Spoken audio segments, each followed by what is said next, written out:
భారత్ మాతాకి గట్టిగా అన్నారన్న. అలసిపోయారా ఇది? అలసిపోయారా? అలసిపోరు కదా? అందరు రెండు చేతులు పైకెత్తియాలి. భారత్ మాతాకి, భారత్ మాతాకి, భారత్ మాతాకి, భారత్ మాతాకి. జై శ్రీరామ్, జై శ్రీరామ్. అందరికీ నమస్కారం. భారతీయ జనతా యువమోర్చా ఆధ్వర్యంలో దేశవ్యాప్తంగా కూడా హర్ ఘర్ తిరంగా ఈ పండుగను చాలా ఘనంగా జరుపుకుంటున్నాం వారం రోజుల నుంచి. దానిలో భాగంగానే కరీంనగర్ లో కూడా యువమోర్చా జిల్లా అధ్యక్షుడు సోదరుడు సంపత్ గారి ఆధ్వర్యంలో ఈరోజు ఈ కార్యక్రమాన్ని వాళ్ళ టీం మొత్తం కూడా ఈరోజు బ్రహ్మాండంగా ఇలా ఇంత పెద్ద ఎత్తున నిర్వహించడం జరిగింది. ఒక్కసారి ఇక్కడికి వచ్చినట్టు మనందరం కూడా ఆలోచించాలి. ఇన్ని సంవత్సరాల తర్వాత కూడా హర్ ఘర్ తిరంగా కార్యక్రమం చేసుకుందాం, చేసుకోండి అని పిలుపునిచ్చే స్థితికి వచ్చిందంటే దానికి కారకులు ఎవరో ఒక్కసారి మనం ఆలోచించాలి.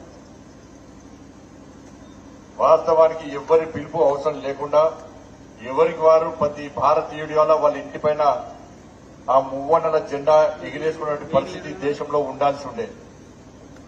కానీ ఇన్ని సంవత్సరాలు ఈ దేశాన్ని పాలించిన కాంగ్రెస్ పార్టీ ఏ రోజు కూడా ఈ దిశగా ఆలోచించే ప్రయత్నం చేయలేదు.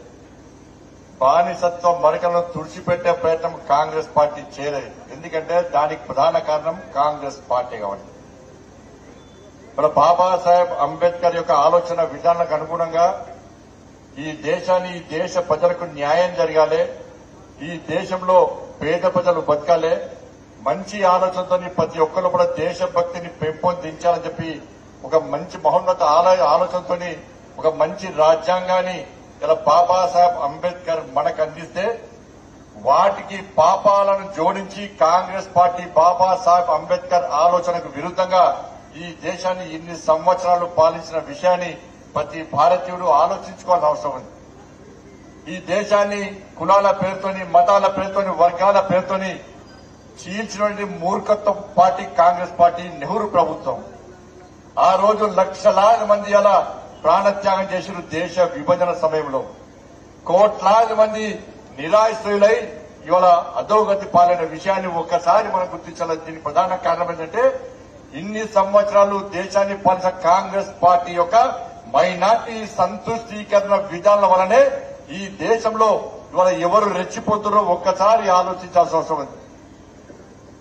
ఇవాళ కేవలం నెహ్రూ కుటుంబ చరిత్ర తప్ప ఈ దేశంలో కాంగ్రెస్ పార్టీ ఏ రోజు బాబాసాహెబ్ అంబేద్కర్ చరిత్రను చెప్పే ప్రయత్నం చేయలే, సుభాష్ చంద్రబోస్ చరిత్రను చెప్పే ప్రయత్నం చేయలే, సర్దార్ పటేల్ యొక్క చరిత్రను చెప్పే ప్రయత్నం చేయలే, భగత్ సింగ్ యొక్క చరిత్రను చెప్పే ప్రయత్నం చేయలే, తాత్యా తోపే లాంటి అనేక అమరవీరుల, మహానీయుల, త్యాగతుల యొక్క వాళ్ళ చరిత్రను చెప్పే ప్రయత్నం చేయకపోగా ఆ చరిత్రను తెరమరుగు చేసి రాబోయే తరాలకు కేవలం నెహ్రూ కుటుంబం యొక్క చరిత్రనే అందించాలని చెప్పి ఒక కుట్రలో ఇలా కాంగ్రెస్ పార్టీ మహనీయుల చరిత్రను రాబోయే తరాలకు అందించకుండా చేసిన కుట్రను ఈ రోజు గమనించాల్సిన అవసరం ఉంది.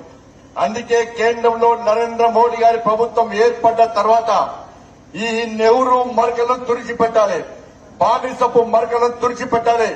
ఏది నిజమైన చరిత్ర, ఎవరు ఈ దేశం కోసం త్యాగం చేసిరు, ఎవరు ఈ దేశాన్ని శక్తివంతమైన భారతదేశ నిర్మాణంగా చేయాలని చెప్పి వాళ్ళ ప్రాణాలను ఈ దేశం కోసం అర్పించారో ఆ త్యాగధనుల చరిత్రను తెరమరుగు చేయకుండా రాబోయే తరాలకు అందించాలని చెప్పి ఒక మహా లక్ష్యంతో ఇలా నరేంద్ర మోడీ గారి యొక్క పిలుపు మేరకు ఈ రోజు భారతీయ జనతా పార్టీ దేశవ్యాప్తంగా ప్రజల లోపల ఆలోచన కలిగించి ప్రతి భారతీయుడు వాళ్ళ ఇంటి మీద 15th ఆగస్టు వరకు ఇవాళ మువ్వన్నెల జెండా ఎగిరించాలని చెప్పి ఒక పిలుపునివ్వడంతో ఈ దేశవ్యాప్తంగా ఈ కార్యక్రమం నిర్వహిస్తున్నాం. ఇలా మువ్వన్నెల పతాక మన ఆత్మ గౌరవానికి ప్రతీక. ఇవాళ బాబాసాహెబ్ అంబేద్కర్ ఏ రచించి దానికి అనుగుణంగా మనం వివరిస్తున్నాం.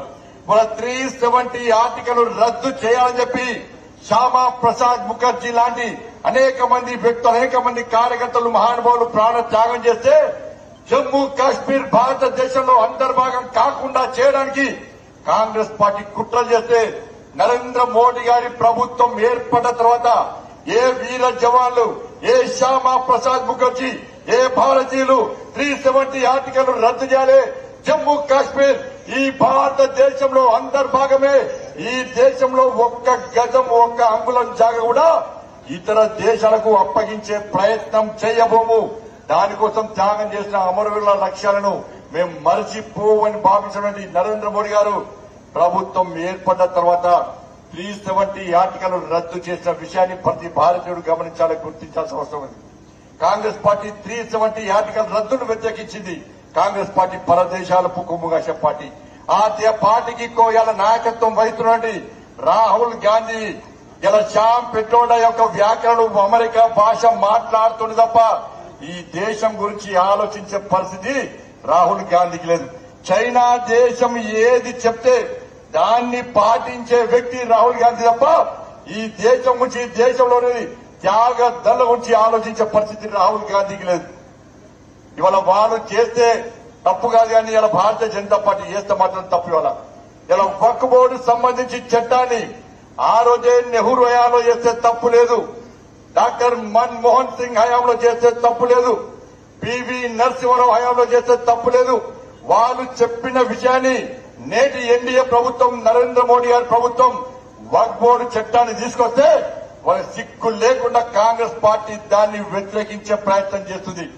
ఇలా నెహ్రూ గారు గాని మన్మోహన్ సింగ్ గాని పివి నరసింహారావు ఏదైతే చేయకుండా వదిలిపెట్టిండో ఏదైతే చేయాలని అనుకున్న చాతగాక వదిలిపెట్టిండో దాన్ని నరేంద్ర మోడీ గారి ప్రభుత్వం తీసుకొచ్చే ప్రయత్నం చేస్తే ఇలా కాంగ్రెస్ పార్టీ మతం పేరుతోని దాన్ని అడ్డుకునే ప్రయత్నం చేస్తున్నది.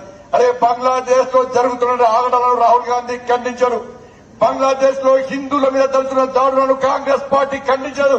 బంగ్లాదేశ్ లో దేశ వ్యతిరేక విధానాలకు వ్యతిరేకంగా ఈ దేశానికి వ్యతిరేకంగా ఏ విధంగా కుట్రలు చేస్తున్నారో దాని గురించి కాంగ్రెస్ పార్టీ మాట్లాడదు. అమెరికా గురించి కాంగ్రెస్ పార్టీ మాట్లాడదు. పాకిస్తాన్ గురించి కాంగ్రెస్ పార్టీ మాట్లాడదు. చైనా గురించి కాంగ్రెస్ పార్టీ మాట్లాడదు. కానీ భారతదేశం గురించి ఈ దేశాన్ని రక్షించడానికి ప్రపంచంలో భారతదేశాన్ని అగ్రస్థానంలో నిలపాలని చెప్పి 24 గంటలు కష్టపడి పనిచేస్తున్నా నరేంద్ర మోడీ గారిని విమర్శించడమే పనిగా ఇలా కాంగ్రెస్ పార్టీ రాహుల్ గాంధీ వ్యవహరిస్తున్న విధానాన్ని ఒక్కసారి ఆలోచించాల్సిన అవసరం ఉంది. అందుకే భారతీయ జనతా పార్టీ వారం రోజుల నుంచి ఈ తిరంగా పండుగ నిర్వహిస్తున్నది.